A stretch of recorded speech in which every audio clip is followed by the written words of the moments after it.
अस्सलामुअलैकुम प्यारे बच्चों, उम्मीद करता हूँ आप सब खैरियत से होंगे। तो प्रीवियस लेक्चर में हमने हाइपोथेसिस टेस्टिंग का टॉपिक स्टार्ट किया था, ठीक है। उसमें मैंने आपको कुछ बेसिक टर्म्स के बारे में बताया जो हाइपोथेसिस टेस्टिंग में इस्तेमाल होती हैं। उसके साथ साथ मैंने आपको नल और अल्टरनेट हाइपोथेसिस का डिफरेंस भी बताया था। साथ साथ प्यारे बच्चों, हमने ये स्टडी किया था कि हाइपोथेसिस टेस्टिंग का जो प्रोसेस है उसके अंदर 6 स्टेप्स होते हैं और हमने उन स्टेप्स को बारी बारी डिटेल में स्टडी करना है। तो सबसे पहला स्टेप जो था, formulating the null and alternate hypothesis, ठीक है। इसके बारे में बेसिक्स इन्फॉर्मेशन मैंने सारी आपको दे दी थी, लेकिन मुझे ज़रूरी लगा कि मैं आपको कुछ इसकी एग्जांपल्स अभी ही करवा दूं। बाद में तो न्यूमेरिकल्स हम सॉल्व करेंगे ही करेंगे, लेकिन अगर यहाँ पर साथ ही इसके अगर आपको एग्जांपल समझा दी जाएं तो आपके लिए इसको याद करना और तैयार करना बहुत ज़्यादा आसान हो जाएगा।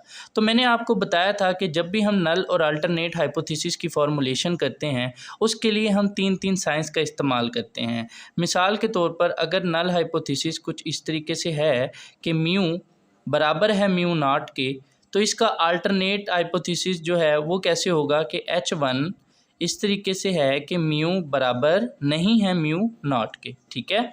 इसी तरीके से दूसरा मैंने आपको पॉइंट बताया था कि अगर नल हाइपोथेसिस ऐसे है कि म्यू एट ग्रेटर देन और इक्वल टू म्यू नॉट है, तो इसके लिए हमारे पास जो अल्टरनेट होगा वो कैसे होगा। देखो ना, म्यू की वैल्यू म्यू नॉट से या तो बड़ी है या उसके बराबर है, तो इसका उलट क्या हो जाएगा कि म्यू की वैल्यू म्यू नॉट से छोटी है, तो इसके लिए मेरे पास ये साइन आ जाता है। सिमिलरली मैंने तीसरी बात आपको ये समझाई थी कि अगर नल हाइपोथेसिस ऐसे है कि म्यू की वैल्यू स्मॉलर देन और इक्वल टू म्यू नॉट है, कि म्यू की वैल्यू इसके बराबर है या इससे छोटी है, तो इसका अल्टरनेट या अपोजिट क्या हमारे पास आएगा, H1 इस तरीके से है कि mu greater then mu naught है।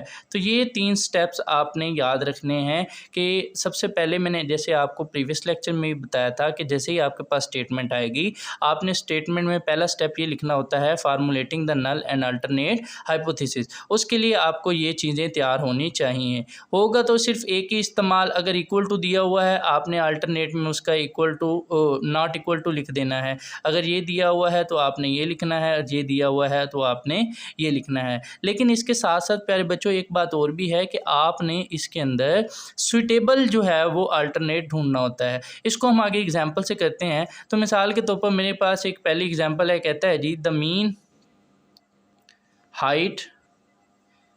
Mean height of college students is 60 inches, ठीक है, 60 इंचज़, ठीक है।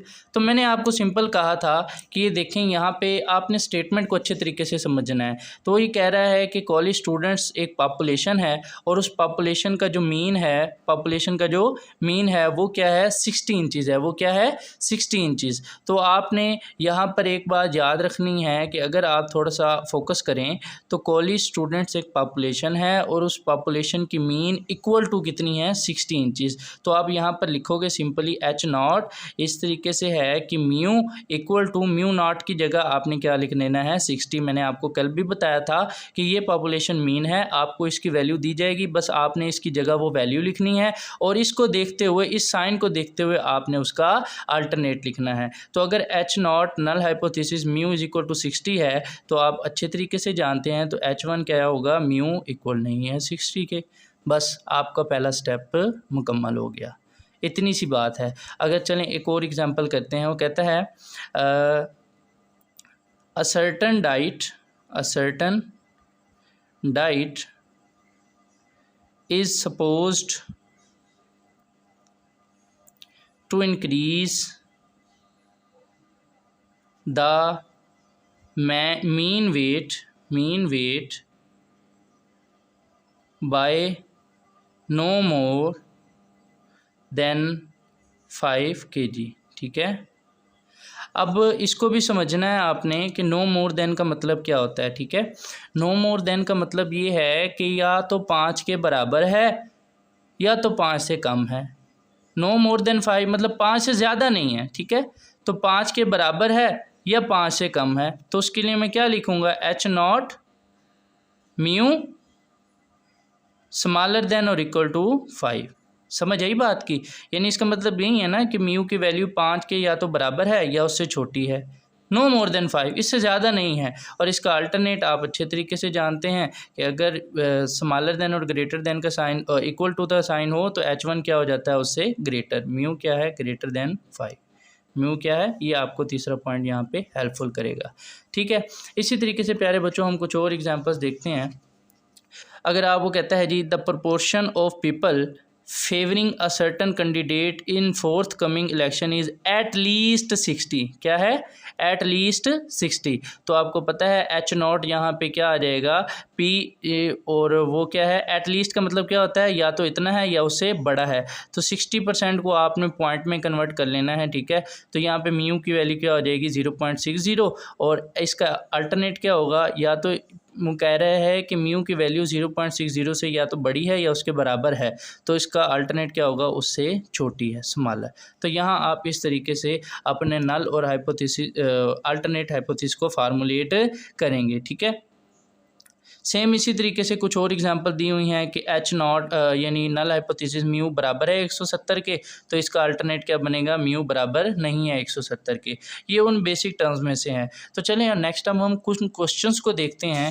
क्वेश्चंस को देखते हुए हम जी है अपने इन सवालात को हल करेंगे कि हमने किस तरीके से फार्मूलेशन करनी है। तो प्यारे बच्चों अगर आप ये देखो, ये हमारे पास सवाल है, वो कहता है जी a random sample of size 36 is taken from a normal population with known variance and if the mean of the sample is x bar is equal to 42.6, the test the null hypothesis mu is equal to 45 against the alternate hypothesis mu smaller than 45। इसमें उसने आपको दोनों चीज़ें दे दी हैं, आपने बस पहला step लिखना है क्या, formulating the null and alternate hypothesis. Null hypothesis उसने आपको बताया है क्या, म्यू इज इक्वल टू 45। तो जैसे आपने लिखना है H0 जो है म्यू इज इक्वल टू 45 और against the alternative hypothesis mu smaller than 45। तो ये आपने वैसे का वैसे लिख देना है। ठीक है, ये तो स्टेटमेंट में उसने दिया है, आपने वैसे का वैसे लिखना है। आपके जहन में ज़रूर सवाल पैदा हो रहा होगा कि इक्वल की जगह अल्टरनेट में हम नॉट इक्वल टू लगाते हैं, लेकिन मैंने आपको स्टार्ट में ये बताया था कि कुछ क्वेश्चन ऐसे होंगे, यहाँ तो उसने स्टेटमेंट में दे दिया है, हमारी मजबूरी है लिखना, लेकिन हमने बेसिक रूल्स को फॉलो करना है। और कुछ क्वेश्चन ऐसे होंगे जहाँ हमें स्टेटमेंट को पढ़ते हुए सूटेबल जो है अल्टरनेट हाइपोथेसिस लगाना पड़ता है। ठीक है, मतलब इक्वल की ज़रूरी तो नहीं है इक्वल नॉट इक्वल टू हो, उससे स्मॉलर भी हो सकता है, उससे ग्रेटर भी हो सकता है। ये तो तीनों चीज़ें उसकी नफ़ी करते हैं ना।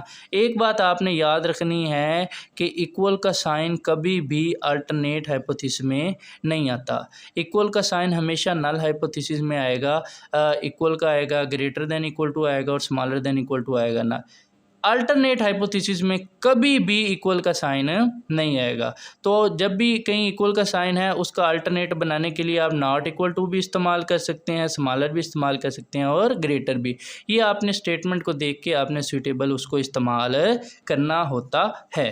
ठीक है, नीचे एक और एग्जांपल देख लेते हैं हमारे पास। वो कहता है a random sample of 25 values gives the average of 83, can this sample be regarded as drawn from the normal population with mean 80।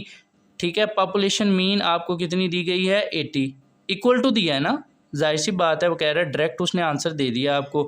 H0 आपने क्या लिखना है यहाँ पे, म्यू इज इक्वल टू 80 और इसका अल्टरनेट क्या होगा, mu is equal not equal to 80। बस आपका पहला स्टेप जो है वो मुकम्मल हो जाएगा।